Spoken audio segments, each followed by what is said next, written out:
Assalamualaikum warahmatullahi wabarakatuh.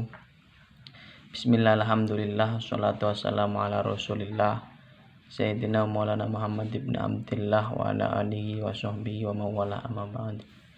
Ya, adapun video ini dibuat yaitu untuk memenuhi tugas UTS mata kuliah hadis tarbawi.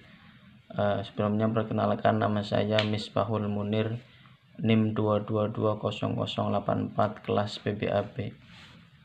Langsung saja hadis yang pertama. Bismillahirrahmanirrahim. Kunu rabbaniyina khulama'a fuqaha'a ulama'a wa yuqalu rabbaniyu alladhi yurabbin nasa bisyughuril ilmi qabla kibarihi. Yang artinya, jadilah pendidik yang penyantun, ahli fikih dan ulama.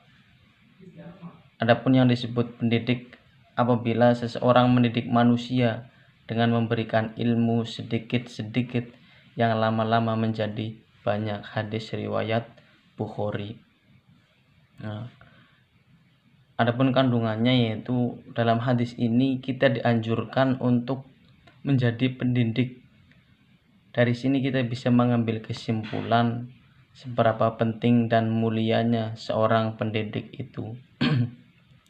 Kita dianjurkan menjadi pendidik karena pada asalnya kita semua manusia ini adalah pengembala bagi dirinya sendiri, dan setiap pengembala bertanggung jawab atas apa yang digembalanya. Untuk menjadi seorang pemimpin tidaklah mudah. Kita harus mendidik diri kita terlebih dahulu agar bisa menjadi orang yang berilmu dan mulia. Dalam ajaran Islam, pendidik sangatlah dihargai kedudukannya.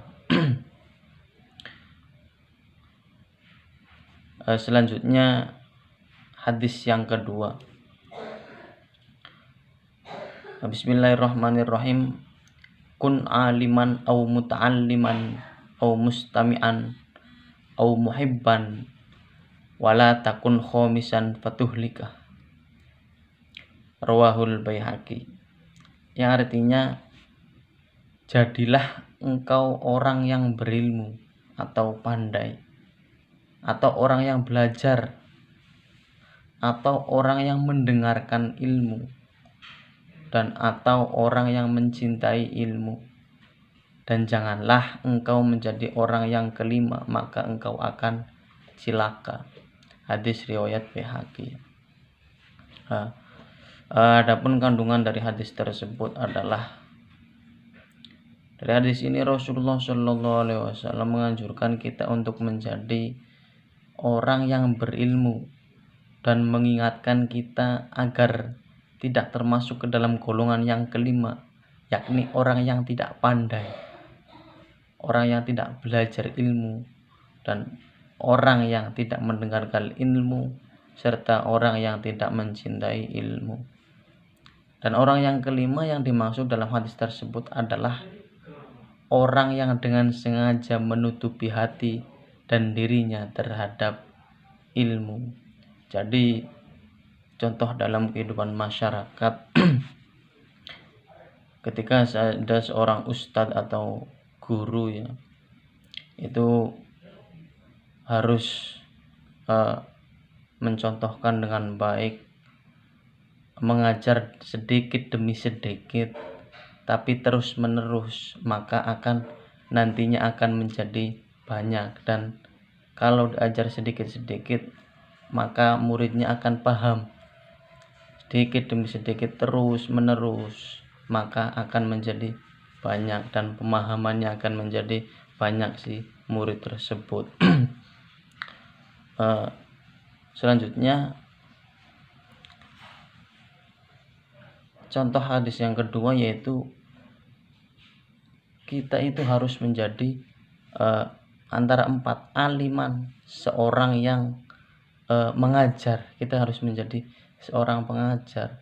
Kalau tidak menjadi pengajar, au muta'alliman, seorang yang belajar, seperti adanya di sekolahan atau di madrasah atau di bangku kuliah ada seorang guru dan seorang murid.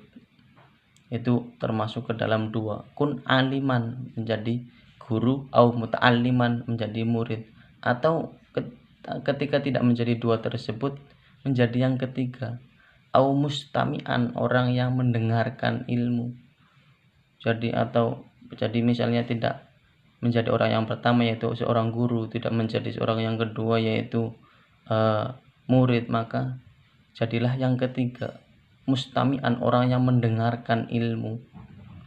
Apabila juga tidak menjadi mustami'an orang yang mendengarkan ilmu, maka jadilah orang yang keempat, au muhibban orang yang cinta terhadap ilmu.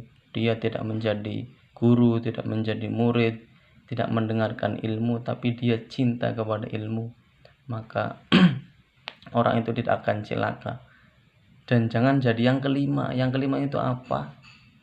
Yaitu orang yang dimaksud yaitu orang yang sengaja menutup hatinya, dirinya dari ilmu, tidak mau belajar, tidak mau mendengarkan ilmu, dan menutup hatinya akan ilmu.